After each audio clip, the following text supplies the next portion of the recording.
Hey, what's up everybody, Dallas again with Chaos Fragrances. Today we're back with another fragrance review. This time we're going to be taking a look at a fragrance from Tom Ford. Just thinking about the name is already making me laugh. We're going to be looking at Tom Ford Fucking Fabulous. So this one was very controversial when it first came out. A lot of people were really taking it in different ways. Some people absolutely loved it and thought it was hilarious and awesome. A lot of people hated it and thought it was stupid. And that's not even talking about the scent yet. We'll get into that in a minute, but it is pretty funny in my opinion. I mean, it's Tom Ford. They're gonna do whatever they want. They're rich as fuck anyway, so I mean, who really cares? They're, like I said, they're gonna do whatever anyway. But it really did get people talking, and that's pretty much their goal with that anyways, is to get people talking about it and get people to buy it.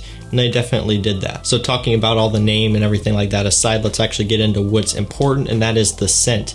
How does this smell? Is it worth the price tag of how expensive it is and things like that? Let's go and jump into it. So right in the opening when I first spray this, what I get is this powdery almond, tonka bean, and lavender mixture. Overall, if I had to describe this, it has like a muted smell. Just when I smell it, there's nothing that is bright. So there's nothing like any citruses that pop out. There's nothing like any like really heavy woody notes that really stick out. It just overall just smells like flat and muted to my nose. And I'm not saying that's a bad thing at all. I do enjoy the scent, and I'll talk about that more later. But just when I smell it, it's just like this powdery, muted smell. That's just how I describe it. That's kind of what I think of. Maybe you can agree, maybe you can disagree, let me know. But for whatever reason, it just has this like muted smell. So, you know, that's interesting. As it starts to dry down, I start to pick up on some leather that comes in along with the lavender, along with the almond, and tonka bean. Overall, it's again a very aromatic, powdery, a little bit creamy scent. Again, it has that muted smell. The almond gives it this like creamy, almost nutty type of smell. The tonka bean gives it some powderiness. The leather gives it a little bit more character, a little bit more backbone, so it's not just purely like powdery and kind of creamy. The leather definitely adds a little bit of a punch to it. It's not like too strong of a leather or anything like that, but it is there, and it does kind of help hold up the fragrance overall. It gives it a little bit more of like a backbone, a little bit more of a base, which I really like the leather in this. It's sweet, it's sexy, it's powdery, definitely very interesting. But I will say though, it's not what I was expecting. It doesn't have this wow factor to me. Like when I think of the name and I look at the price, I'm expecting something that's really gonna just kind of blow me out of the water, something that's really going to kind of pop and like get in my face. But again, this doesn't really do that for me. It doesn't have that wow factor. Again, it's very muted, nothing really pops out at me or anything like that. Again, it smells great, don't get me wrong, but it just doesn't have what I'm looking for. Again, especially when I look at the price, how much they're charging for this thing, and the price, and the name. That's a pretty ballsy name on their part. I just don't think it really pops out, and it doesn't really stand out that much to me. This is listed as a unisex fragrance. I could see it going either way. I would personally feel comfortable wearing this on myself. I don't really think it smells too feminine, but I could also see it being worn on a girl and smell really good. Again, it does have that powdery, sweet type of smell that I think on the right girl, I think it would smell fantastic. All right, let's go ahead and get into when you can wear this one. In my opinion, definitely more of a fall and winter scent. Again, it's very powdery, it's very sweet. It's got, you know, definitely some depth to it, a little bit of like a thick overall smell, to where this really would not do that good in the heat. I don't really think it'd work that well. So definitely fall and winter, definitely the cooler months is when this one is suited for. As far as when you can wear this, like what situations and things like that, in my opinion, a little bit more dressed up than casual. This really doesn't smell like something that you would wear casually, just, you know, going to the grocery store or something like that. It just doesn't really work like that. I don't think it smells like that at all. If I had to pick when you can wear this, definitely a little bit more dressed up, maybe on a date, you're going to a nice restaurant, maybe, you know, just out to a nice dinner with whoever the case may be, or doing whatever. A little bit more dressed up smelling in my opinion than it would be casual smelling. Again, leaning more towards the fall and winter when it's cooler, and then just a little bit more dressed up, and for evenings out, I would say, rather than during the daytime. Obviously you can wear it during the daytime if you want. I mean, it would still work, but just when I smell this, again, it has that like very almost seductive and creamy powdery smell. Definitely seems like it would more work for the evening, and it would be a great date fragrance because It just, again, has something about it that would probably draw your date in closer to you if they were smelling it on you. So before we talk about performance, let me just hop in here and say, if you haven't joined my Facebook group already, definitely go do that right now. If you have a Facebook, even if you don't have a Facebook, maybe consider signing up for one just to join my group, because that would be awesome. Then you wouldn't be missing out on all the fun that we're having in there. There's a link down below. Go check it out. It's really easy to join. We do splits, we do discussions, we do giveaways, we do a whole bunch of stuff. So you really don't want to miss out. Group is pretty small right now. It's a nice community where you can go and ask any questions. You can ask me, you can ask other people, you can post your scent of the day, you can get in on any splits. If I do any splits, which I haven't done any lately because I've been lazy, but if I do, you'll see them. A whole bunch of stuff.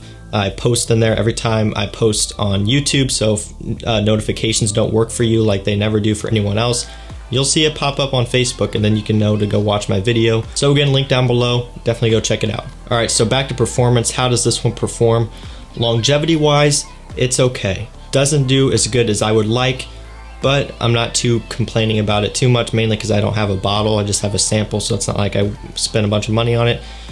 It lasts for about 6 to 7 hours, which isn't awful. Okay, that's not bad, but again, for the price, which I keep going back to, it's also not that great. Projection, it also does sit closer to my skin rather than projects. It's practically a skin scent on me. If I am moving, sometimes it'll waft out into the air, but I would say for the most part, definitely sits very, very low to my skin. It really doesn't project that much on me at all.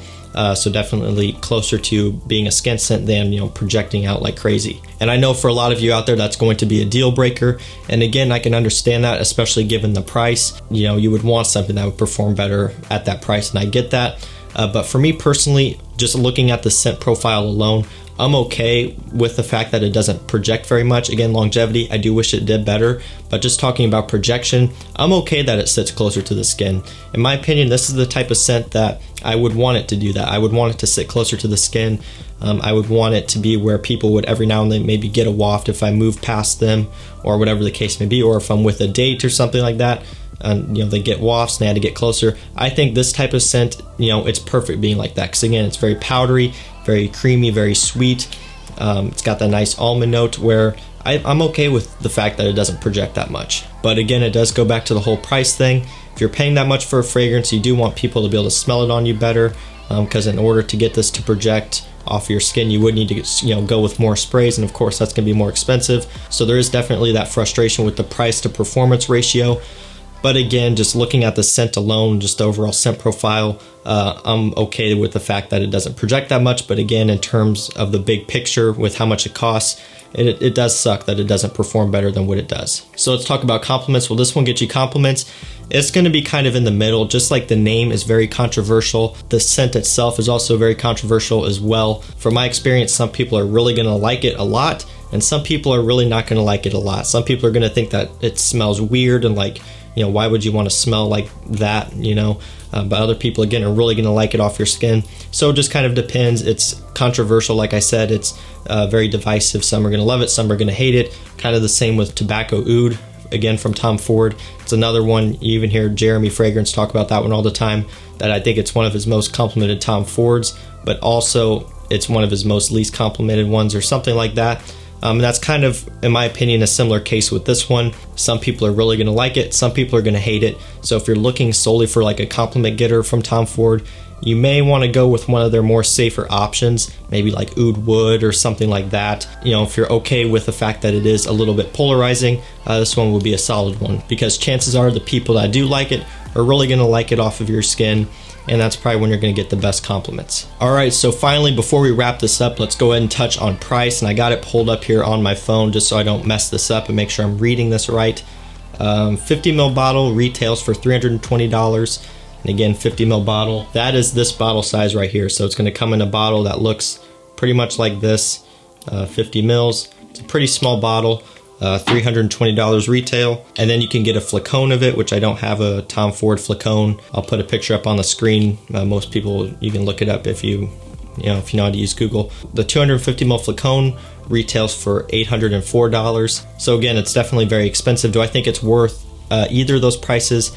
Absolutely not. I don't really think any Tom Fords are worth retail price, and to be honest, I'm really not sure what price it's going for discounted. I don't see it discounted very often. On the Facebook groups, you can maybe snag it for around 200-ish for the 50 mil if I had to guess. Again, that's pretty much an arbitrary number I'm just throwing out there because I really honestly don't know. I don't see it very often, but if I had to guess, it would be around the 200-ish for 50 mil, maybe a little bit more, I don't know. But still very expensive. So do I think it would be worth it at a discounted price? Possibly. If you really like the scent, then sure, it would be worth it. Again, I like the scent personally. I think it smells really good. I like it, but I personally just have trouble going to pull the trigger on it just because of how expensive it is. That's kind of how I feel about a lot of the Tom Ford private blends. So because of that, I haven't bought a bottle yet. Maybe I will at some point if I see one show up for a really good deal and I can't pass it up. But for me, I really like it, but I don't like it enough to where I would pay that price. It is on my list, but there are a lot of other fragrances ahead of that on my list to buy that are, you know, more affordable, more value and things like that. So should you blind buy this one? Absolutely not. Please don't blind buy this. Again, especially at that price, it's just ridiculous. This isn't going to be for everyone. This isn't like a very masculine scent by any means. So if you're a dude looking for something that's masculine, this is not it. Again, it's almost right down the line, unisex, powdery, sweet, whatever. So, you know, definitely not masculine by any means. So if you are interested in it, make sure you get a sample of it first because it's not really worth the blind buy. And so that's going to do it for this video, guys. That's my review on Tom Ford 𝗦𝗢𝗖𝗓𝗏𝗏𝗔. If you've tried this one, let me know what you think of it down below. I'd be curious to know your guys' thoughts on this one. I can see it getting pretty heated in the comments section on this. Even though the hype has died down now, I'm like a year late to this whole reviewing hype train of this scent, but nonetheless, I still wanted to get a review out. So that's going to do it, guys. If you enjoyed this review, don't forget to leave a like. Also, don't forget to subscribe and turn on post notifications so you don't miss when I post. And that's going to do it for this one, guys. I'll see you in the next one. Peace out. We're going to be looking at Tom Ford 𝗦𝗢𝗖𝗓𝗏𝗏𝗔. So this one, oh, the name gets me. Oh, man. Oh. So this one got a lot of hype.